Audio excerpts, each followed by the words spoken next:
ఆంధ్రప్రదేశ్ వెనుకబడిన ప్రాంతాల అభివృద్ధి వేదిక ఆధ్వర్యంలో విజయవాడ కేంద్రంగా రౌండ్ టేబుల్ సమావేశం నిర్వహించారు. మిగతా అన్ని రాజకీయ పార్టీలు, ప్రజా సంఘాలు, విద్యార్థి సంఘాలు ఈ సమావేశానికి హాజరయ్యాయి.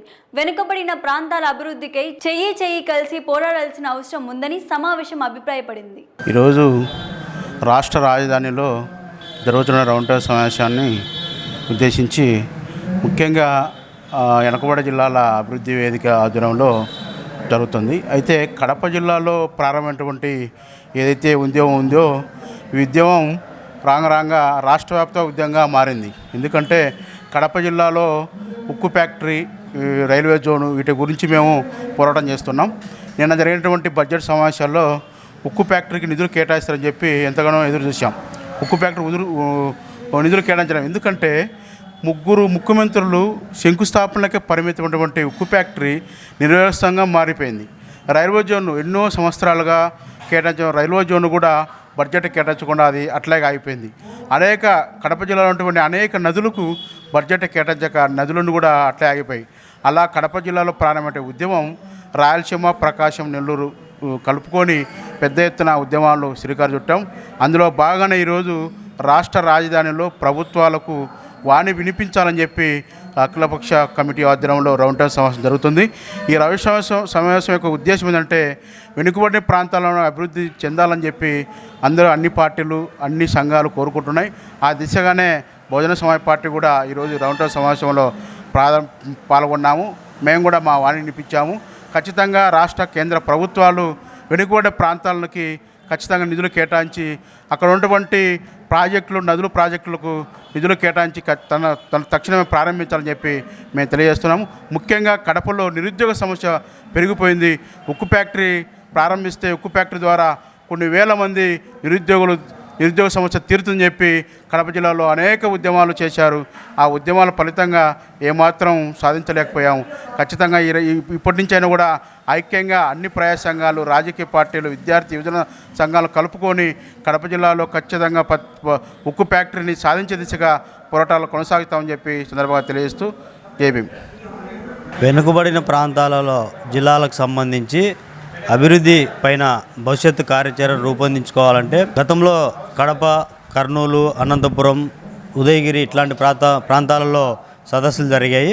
విజయవాడ, ఇక్కడ ఉత్తరాంధ్ర జిల్లాలంటే శ్రీకాకుళం, విజయనగరం ప్రాంతాల నుంచి కూడా ఇది అందరికీ ఒక ప్రధాన కేంద్రంగా ఉంటుంది. ఇక్కడ మొత్తం రాజకీయంగా ఒక హెడ్ క్వార్టర్ లాగా విజయవాడ కేంద్రంగా ఉంది. కాబట్టి ఈ ప్రాంతంలో కూడా పెద్ద ఎత్తున ముఖ్యమైన వాళ్ళందరినీ సమీకరించి భవిష్యత్తులో ఉద్యమానికి ఒక వేదిక కావాలని చెప్పి ఇక్కడ ఈరోజు ఈ సమావేశం ఏర్పాటు చేయడం జరిగింది. భవిష్యత్తులో వెనుకబడిన ప్రాంతాలలో ప్రాజెక్టులు కానీ, నీళ్లు కానీ, నిధులు కానీ, పరిశ్రమలతో పాటు కేంద్ర విశ్వవిద్యాలయాల కోసం కూడా ఒక డిమాండ్తో ఉద్యమం చేయాలని చెప్పి ఈ రౌండ్ టేబుల్ సమావేశంలో పెద్దలందరూ తీర్మానం చేయబోతా ఉన్నాం. దీంట్లో మేము కూడా విద్యార్థి సంఘం కూడా భవిష్యత్తులో విద్యార్థులను, యువకులను కూడా ఆంధ్రప్రదేశ్ సమగ్ర అభివృద్ధి కోసం చేసేటువంటి ఉద్యమాల్లో మేము కూడా భాగస్వాములు అవుతామని చెప్పి మేము తెలియజేస్తాం. సాగునీటి ప్రాజెక్టులు మరియు విభజన హామీల అంశాల మీద ఏపీ రాష్ట్ర అఖిలపక్ష కమిటీ ఆధ్వర్యంలో రౌండ్ టేబుల్ సమావేశం జరుగుతూ ఉంది. ఈ సందర్భంగా అఖిల భారత ఫార్వర్డ్ బ్లాక్ పార్టీగా మేము ఒకటే తెలియజేస్తూ ఉన్నాం. ఈరోజు సాగునీటి ప్రాజెక్టులు గత అనేక పాలకుల వల్ల వెనుకబాటుతనానికి గురవుతూ ఉన్నాయి. ముఖ్యంగా రాయలసీమ ప్రాంతంలో అంద్రినివా కానీ, గాలేరు నగర్ కానీ, తెలుగుగంగ వంటి ప్రాజెక్టులు అయితే అర్థముగా మిగిలిపోయి ఉన్నాయి. రైతులకు నీటి వసతి స్పష్టంగా కనపడతా ఉంది. సాగునీటి ప్రాజెక్టులు పూర్తి చేయకుండా రాష్ట్ర అభివృద్ధి అనేది సాధ్యం కాని అంశము. ఖచ్చితంగా సాగునీటి ప్రాజెక్టులను ఖచ్చితంగా పూర్తి చేయాలి. అంతేకాకుండా ఈరోజు విభజన హామీలు గతంలో 2014 నుంచి 19 వరకు రాష్ట్ర ముఖ్యమంత్రి చంద్రబాబు నాయుడు గారు ఉన్నప్పుడు ఇదే టీడీపీ నుంచి గెలిచినటువంటి ముఖ్యమంత్రిగా హోదాలో కడపకు వచ్చి ఖచ్చితంగా కడప జిల్లాలో స్టీల్ ప్లాంట్ ఏర్పాటు చేస్తామని చెప్పేసి ఆ రోజు కడప జిల్లాలో ఆమరణ నిరాహార దీక్ష చేపట్టినటువంటి బీటెక్ రవి గారు కానీ, సీఎం రమేష్ గారి దీక్షకు వచ్చి ఖచ్చితంగా రాష్ట్ర ప్రభుత్వమే దగ్గరుండి స్టీల్ ప్లాంట్ ఏర్పాటు చేస్తామని చెప్పేసి హామీ ఇచ్చారు. మరి ఈరోజు అధికారంలో ఉన్నారు. ఖచ్చితంగా నిరుద్యోగులు రాష్ట్ర ముఖ్యమంత్రి చంద్రబాబు నాయుడు ఆధ్వర్యంలో స్టీల్ ప్లాంట్ వస్తుందని ఆశించాము. కానీ మొన్న జరిగినటువంటి కేంద్ర బడ్జెట్లో కూడా స్టీల్ ప్లాంట్ మీద ఒక బడ్జెట్ మాట రాకపోవడం చాలా దారుణం. ఖచ్చితంగా రాష్ట్ర ప్రభుత్వం విభజన హామీలను అంశం కూడా దృష్టి పెట్టాలి. ఖచ్చితంగా ఏదైతే రాయలసీమకు ఇచ్చినటువంటి విభజన హామీలు ఉన్నాయో వాటిని నెరవేర్చే విధంగా కృషి చేయాలని చెప్పేసి ఈ సందర్భంగా మేము డిమాండ్ చేస్తూ ఉన్నాం. ఆంధ్రప్రదేశ్ వెనుకబడిన ప్రాంతాల అభివృద్ధి వేదిక ఆధ్వర్యంలో సాగునీటి ప్రాజెక్టులు, విభజన హామీలు అంశాలపైన ఈరోజు రౌండ్ టేబుల్ సమావేశం జరుగుతూ ఉంది. ఈ రౌండ్ టేబుల్ సమావేశంలో ప్రధానంగా కేంద్ర రాష్ట్ర ప్రభుత్వాలను మేము డిమాండ్ చేస్తూ ఉన్నాం. ఏదైతే విభజన హామీలను, విభజన చట్టంలో ఉన్నటువంటి అంశాలన్నింటిని కూడా అమలు చేయాలని చెప్పేసి ఈ సందర్భంగా మేము ఈ రాష్ట్ర ప్రభుత్వాన్ని, కేంద్ర ప్రభుత్వాన్ని డిమాండ్ చేస్తూ ఉన్నాం. ఈరోజు విభజన చట్టం, రాష్ట్రం విభజన జరిగి దాదాపుగా 10 సంవత్సరాలు గడుస్తున్నా, 10 సంవత్సరాలు అయిపోతున్నా కానీ ఇంతవరకు విభజన చట్టాన్ని అమలు చేయకోకుండా కేంద్ర రాష్ట్ర ప్రభుత్వాలు నిర్లక్ష్యంగా వ్యవహరిస్తున్నటువంటి పరిస్థితి ఉంది. ఏదైతే వెనుకబడిన ప్రాంతం, కరువు ప్రాంతం, వలసలకు కెరాఫ్గా మారినటువంటి రాయలసీమ ప్రాంతంలో ఉక్కు ఫ్యాక్టరీని ఏర్పాటు చేస్తాం, ఉక్కు పరిశ్రమను ఏర్పాటు చేసి ఆ సందర్భంగా ఉన్నటువంటి సమస్యలను, లేకపోతే ఆ సందర్భంగా ఉన్నటువంటి నిరుద్యోగ సమస్యలన్నింటిని కూడా పరిష్కారం చేస్తామని చెప్పి ఆ రోజు పార్లమెంటు సాక్షిగా కేంద్ర ప్రభుత్వం, మన దేశ ప్రధానమంత్రి ప్రకటించడం జరిగింది. కానీ ఏదైతే పార్లమెంటులో ప్రకటించినటువంటి హామీని అమలు చేయడంలో ఈరోజు కేంద్ర ప్రభుత్వం పూర్తిగా నిర్లక్ష్యంగా వ్యవహరిస్తున్నటువంటి పరిస్థితి ఉన్నా కానీ ఆ విభజన హామీని అమలు చేయడంలో కానీ, ఆ విభజన హామీని సాధించడంలో ఈరోజు రాష్ట్ర ప్రభుత్వం, ఈరోజు రాష్ట్ర ప్రభుత్వం, గత రాష్ట్ర ప్రభుత్వం కానీ, ఈ రాష్ట్ర ప్రభుత్వం కానీ, గతంలో ఉన్న రాష్ట్ర ప్రభుత్వాలు కానీ పూర్తిగా నిర్లక్ష్యంగా కేంద్ర ప్రభుత్వం పైన ఒత్తిడి తీసుకురాకుండా ఈరోజు నిర్లక్ష్యంగా ముందుకు పోతున్నటువంటి పరిస్థితి ఉంది. కాబట్టి ఆ విధంగా ఏదైతే విభజన హామీలో ఉన్నటువంటి ఉక్కు పరిశ్రమను స్థాపించాలని, ఆ ఉక్కు పరిశ్రమ ద్వారా వచ్చే ఉద్యోగాల ద్వారా కడప జిల్లాలో లేకపోతే రాయలసీమ ప్రాంతంలో వలసలు లేకపోతే నిరుద్యోగ యువకులకు ఉపాధి కల్పించాలని చెప్పేసి ఈ రౌండ్ టేబుల్ సందర్భంగా మేము కేంద్ర రాష్ట్ర ప్రభుత్వాన్ని డిమాండ్ చేస్తా ఉన్నాం. ఏపీలో వెనుకబడిన ప్రాంతాల అభివృద్ధి వేదిక ఆధ్వర్యంలో విజయవాడ ఐలాపురం ఓటర్ల సదస్సు రౌండ్ టేబుల్ సమావేశం నిర్వహించడం జరుగుతూ ఉంది. ప్రధానంగా ఈరోజు రాష్ట్ర వ్యాప్తంగా వెనుకబడినటువంటి ప్రాంతాల్లో విద్యా ఉపాధి అవకాశాలు, అదేవిధంగా సాగునీటి ప్రాజెక్టులు పూర్తి చేసి రైతులకు నీరు అందించాలనే డిమాండ్తో ఈరోజు ఈ రౌండ్ టేబుల్ సమావేశం జరుగుతూ ఉంది. ఈరోజు ప్రధానంగా వెనుకబడినటువంటి రాయలసీమ ప్రాంతంలో పరిశ్రమలు పెట్టడంలో కానీ, ఉన్నటువంటి పరిశ్రమలను వేరే ప్రాంతాలకు తరలించడంలో రాష్ట్ర ప్రభుత్వం ప్రత్యేకమైనటువంటి శ్రద్ధ చూపుతూ ఉంది. ఈరోజు ఉన్నటువంటి కడపలో ఏదైతే విభజన సమయంలో ఇచ్చినటువంటి హామీ మేరకు స్టీల్ ప్లాంట్ ఏర్పాటు చేస్తామని చెప్పేసి పార్లమెంట్ సాక్షిగా హామీ ఇవ్వడం జరిగింది. అయినప్పటికీ ఇప్పటికీ స్టీల్ ప్లాంట్ ఏర్పాటు కోసం ఉన్నటువంటి ప్రభుత్వం, గత ప్రభుత్వాలు కూడా ఏమాత్రం శ్రద్ధ చూపనటువంటి పరిస్థితి ఉంది. ఫలితంగా ఈరోజు డిగ్రీలు చదివి, పీజీలు చదివి పట్టాలు చేతపట్టుకొని ఉన్నటువంటి విద్యార్థులు, యువకులంతా కూడా ఉపాధి అవకాశాలు లేక విదేశాలకు వలసపోతున్నటువంటి పరిస్థితి ఉంది. అంతేకాకుండా ఈరోజు ఉన్నటువంటి పరిశ్రమలను కూడా బయట ప్రాంతాలకు తరలించేటువంటి ప్రయత్నం రాష్ట్ర ప్రభుత్వాలు చేస్తూ ఉన్నాయి. వీటన్నింటినీ కూడా మేము వ్యతిరేకిస్తూ ఉన్నాం. ఈరోజు ఉన్నటువంటి చదువుకున్నటువంటి యువతకు ఉపాధి కల్పించాలంటే పరిశ్రమలు ఏర్పాటు చేయాలి. ఆ విధంగా ప్రభుత్వాలు ముందుకు రావాలని చెప్పేసి మేము తెలియజేస్తూ ఉన్నాం. కాబట్టి ఆ విధంగా ఉన్నటువంటి కేంద్ర రాష్ట్ర ప్రభుత్వాలు చర్యలు తీసుకొని ఉపాధి అవకాశాలు కల్పించే విధంగా పరిశ్రమల ఏర్పాటు కోసం, అదేవిధంగా వెనుకబడిన ప్రాంతాల అభివృద్ధి కోసం పనిచేయాలని చెప్పేసి మేము డిమాండ్ చేస్తూ ఉన్నాం. లేని పక్షంలో రాష్ట్ర ప్రభుత్వాలకు, కేంద్ర ప్రభుత్వాలకు వ్యతిరేకంగా రాష్ట్ర వ్యాప్తంగా పోరాటాలకు సిద్ధం కాబోతున్నామని చెప్పేసి ఈ సందర్భంగా తెలియజేస్తూ, ఆంధ్రప్రదేశ్లో వెనుకబడిన ప్రాంతాల వేదిక ఆధ్వర్యంలో అఖిలపక్ష సమావేశం జరుగుతూ ఉంది. ఈ సందర్భంగా అఖిల భారత విద్యార్థి సంఘం కూడా ఈ అఖిలపక్ష సంఘంలో మీటింగ్లో పాల్గొనడం జరిగింది. ఈరోజు ప్రధానంగా మనం గమనించినట్లయితే ఆంధ్రప్రదేశ్ అభివృద్ధి అనేది కొన్ని ప్రాంతాలకి మాత్రమే పరిమితమైంది. ఇక ఈరోజు అభివృద్ధి కేంద్రీకరణ జరుగుతూ ఉంది. వికేంద్రీకరణ జరిగినట్లయితే ఆంధ్రప్రదేశ్ అన్ని ప్రాంతాలు సమాన అభివృద్ధి జరిగేదానికి అవకాశం ఉంది. మేము ఒకటే ఈరోజు ప్రభుత్వాన్ని డిమాండ్ చేస్తూ ఉన్నాం.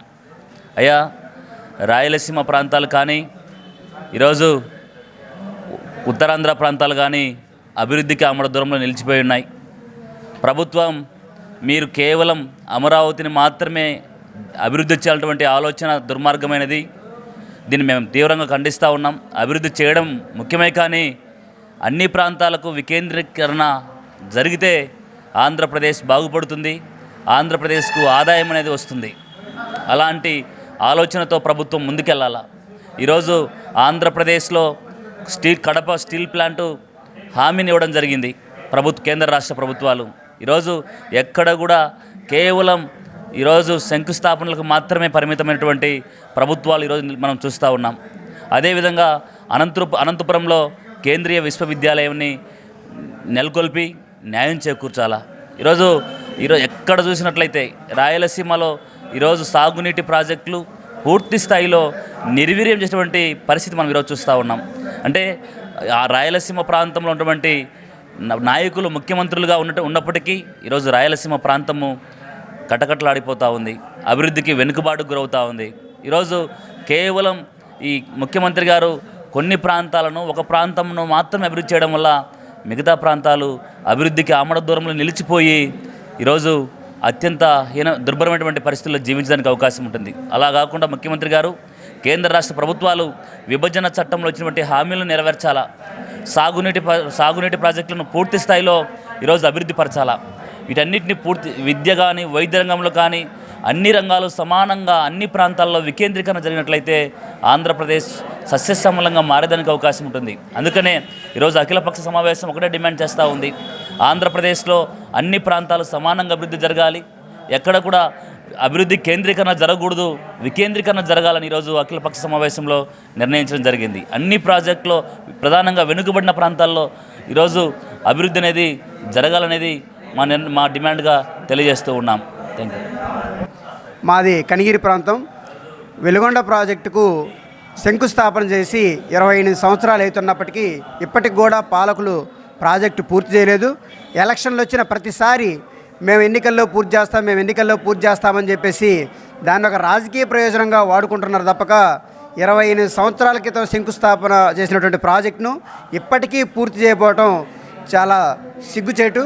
అలానే ఆ ప్రాంతంలో గెలిచినటువంటి ఎమ్మెల్యేలు ఎవరైతే ఉన్నారో ఆ ప్రాంతంలో గెలిచినటువంటి ఎమ్మెల్యేలు ఆ ప్రాజెక్టు పూర్తి చేయడానికి చేయడానికి చిత్తశుద్ధి లేదు.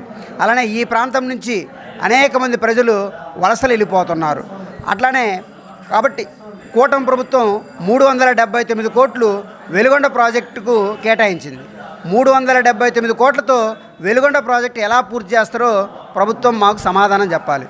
కాబట్టి భవిష్యత్తులో ప్రజలను చైతన్యపరచ చేసి ప్రజా ఉద్యమాలను నిర్వహిస్తామని చెప్పేసి ఈ సందర్భంగా తెలియజేస్తాం. ఈరోజు అఖిలపక్ష పార్టీల ఆధ్వర్యంలో రౌండ్ టేబుల్ సమావేశం నిర్వహించడం జరుగుతూ ఉంది.